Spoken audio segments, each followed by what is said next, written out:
मोए मोए मोए मोए रिकॉर्डिंग शुरू हो गई। उमर आमरी नाम है भाई। What is the difference between manual accounting and computerise accounting? ठीक है, जितना बड़ा लिख सकते हैं उससे आंसर को मार देना।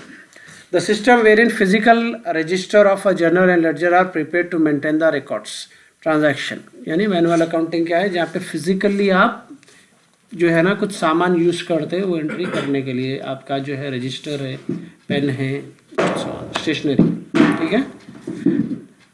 The system where computer and accounting software are used for digital record each transaction is known as computerised accounting. ये आपका सब्जेक्ट है, डाल सकते हैं Tally, Focus, Wings, DKG and so on.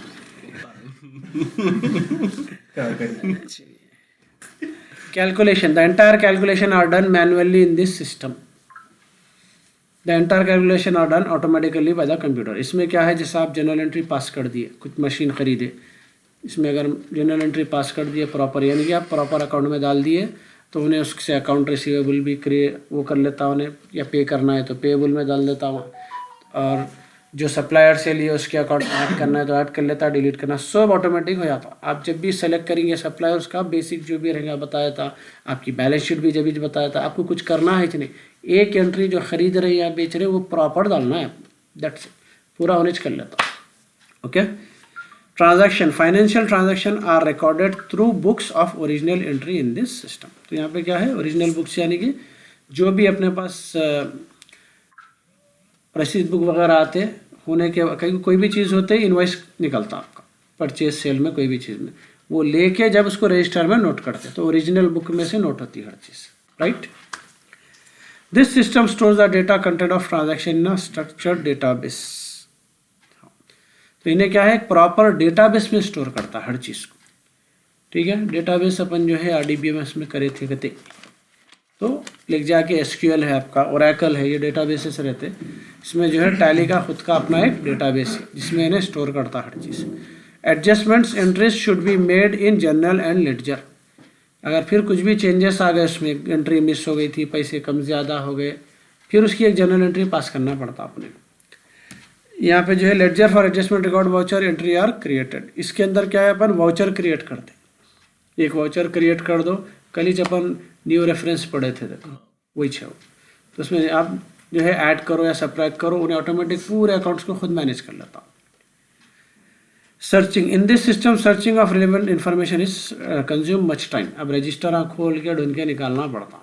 यहाँ पे क्या है, अपने को आसानी से लेस टाइम में मिल जाता। Speed, it is usually slow in calculation, it is fast. Error rectification, इसमें क्या है, हमेशा चांस रहता है एरर होने का, इसमें चांसेस नहीं रहते आपको। Trial balance is prepared whenever required, trial balance is prepared on daily basis. Data backup, backing up of business data is very difficult to store, क्योंकि कहीं भी रखो रजिस्टर भी ख़राब हो सकते, पेपर ख़राब हो सकता, बारिश वगैरह। यहाँ क्या है, इजीली आप बैकअप कर ले सकते, क्लाउड्स में रख ले सकते, मल्टीपल लोकेशंस पे रख दे सकते हो डेटा को आपको। Final accounts are prepared only at the end of financial year. यहाँ पे क्या है, फाइनल अकाउंट एक क्लिक पे, मैं भी बोला ना, रेडीमेड रहते हैं आपको, क्योंकि आप जैसे जनरल एंट्री पास करते हैं आपका फाइनल अकाउंट में एंट्री पास हो जाती पूरी। जो अकाउंट चाहे आप एक क्लिक पे उन्हें प्रिपेयर करके देता। Done, yes. 5th unit computers accounting छोड़ गया था आंसर ये 196। What is MIS? Explain its advantages and limitation. Management Information System. MIS is a system that is responsible for collecting, processing, and storing and distributing information that is needed for performing the functions of management such as decision making. MIS क्या है, आपको जब अपन जो है पूरे चीज़ें इसमें जो है पहले डेटा कलेक्ट करना, सिस्टम हो सकता, मैनुअल सिस्टम हो सकता, कुछ भी हो सकता है। MIS वो एक सॉफ्टवेयर का नाम, ये सॉफ्टवेयर भी हो सकता है उसमें। तो अपने को सारे चीज़ें मिलने के बाद, एग्जाम्पल आप पिकनिक पे लेके जा रहे हैं स्कूल से बच्चों को, तो सबसे पहले आपको ये मालूम होना कि कितने बच्चे जाना है, उनका पहले पूरा डेटा होना, आपको कहाँ जाना है, खर्चा क्या आ रहा, स्टाफ के कितने मेंबर चलेंगे, दिन कौन सा सही रहता, आपका ट्रांसपोर्ट कौन सा अरेंज हो सकता है, ये पूरे मिलके जब आप डिसीजन ले सकते हैं जाना है कि दैट इज MIS। आप मैनेजमेंट इंफॉर्मेशन से आप क्या है चीज़ों को मैनेज कर रहे हैं, दैट्स इट। तो आपको डिसीजन मेकिंग में क्या हो जाता, ईजी हो जाता। तो इसमें कलेक्टिंग है, डेटा कलेक्ट कर रहे हैं, फिर उसको प्रोसेस कर रहे हैं पूरों को एक साथ, स्टोर करना और डिस्ट्रीब्यूट करना, सारे चीज़ें उसमें आ जाती हैं। फ़ायदा क्या है ये चीज़ों से, इसमें अपन टेक्नोलॉजी का इस्तेमाल कर दें, कंप्यूटर्स का, ठीक है। आपका जैसा मैं बोला रहा, रिजल्ट का है आपका अलग अलग जो है सर्वर्स पे कहाँ की डेटा, उन्हें जो है एक सब्जेक्ट के करेक्शन वहाँ हो रहे, वो डिपार्टमेंट में एक यहाँ हो रहे वहाँ हो रहे, सब अलग जाइए है डेटा आपका। वो डेटा कलेक्ट होके पूरा होके आपके एक क्लिक पे आपका पूरा रिजल्ट अवेलेबल रहता। नेम कहीं और स्टोर करे हुआ रहता, पेपर पे आपका खाली रोल नंबर जाता वहाँ पे, सब चीज़ें अलग अलग। बाद में जब आप क्लिक कर रही वो सारा कलेक्ट करके डेटा स्टोर एक जगह रहता, वो लेके प्रोसेस करके आपको क्या दे दे रहा उन्हें, आउटपुट। अगली बात सुनिए, फिर वो भी आ जाता उसमें डिसीजन पास है कि फेल है, डन। तो ये पूरा वो भी क्या है, अपन कंप्यूटर यूज़ कर रहे हैं उसके लिए। It can be computer, it can be manual also.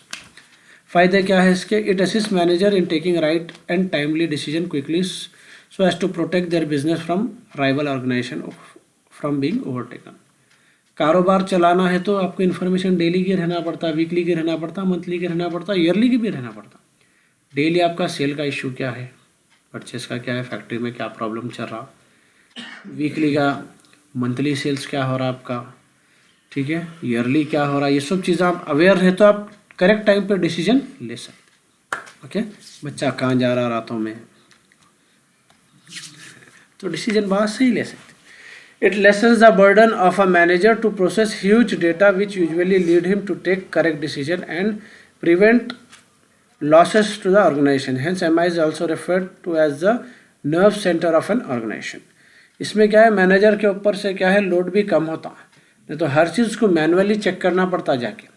उसके बजाय उसको अगर पूरा डेटा मिल गया तो उन्हें सब देख के प्रोसेस करके फैसला ले सकता। आगे बात समझ में। तो अब स्कूल में जैसा एग्जाम्पल है, इतने बच्चे, मैं एक एक बच्चे के पीछे जाके उसके डिटेल्स नहीं ले सकता हूँ। टीचर्स आके मेरे को डिटेल्स दिए तो मैं फैसला ले सकता हूँ उसकी क्या करना है। आगे बात समझ में। तो मेरे पास डेटा आ जा रहा, डेटा आएगा तो मेरे को टाइम बर्डन कम हो जाता है इसमें। It not only helps decision makers at different levels of decision making by giving useful information but also aids का मतलब होता help in accomplishing the predetermined goals and objectives of an organisation. अपन कोई भी जब करते हैं, company डालूंगा मैं सोचूंगा साल में यहाँ तक जाऊंगा, 2 साल में यहाँ तक जाऊंगा, 3 साल में ये करूंगा। तो जब आपको प्रॉपर इन्फॉर्मेशन 1 साल के बाद आपकी आएंगी तो आपको समझ में आता है कि आप गोल के हिसाब से चल रहे या नहीं चल रहे, तो आपको फैसला लेने में आसानी होती। It has now become a major functional area of an organisation as it has 3 very important roles. It aids an organisation in its business proceedings application. वही चीज़ों को पलटा के लिख रहा, डिसीजन मेकिंग, स्ट्रैटेजी, प्लानिंग, वही चीज़ों को जितना खोल के लिख सकते हैं लिखो। ओके। लिमिटेशन, इसका डिसएडवांटेजेस क्या है, if MIS is not designed properly then it is not useful for management. ठीक है, अगर प्रॉपर नहीं हो रहा, उन्हें आके झूठ बोल दे रहे टीचर बच्चे के बारे में, तो गलत फैसला लेना पड़ता। आगे बात समझ में। If it is of no use if user does not have adequate knowledge of utilizing information available। समझे, टीचर आके कंप्लेन कर रहे हैं, मैं बोलूँ क्या करेंगे टीचर, तुम ही बोलो, तो कोई मतलब इसलिए हुआ ना इन्फॉर्मेशन का मेरे को। If the basic data provided in MIS is obsolete, obsolete बोले तो बासी, पुराना, एंड आउटडेटेड, ये तो जल्दी समझ में आता, then MIS is of no use. उन्हें 2 साल पहले की रिपोर्ट दे रहा अपने को, तो उसका कोई मतलब नहीं है अपने को। डन।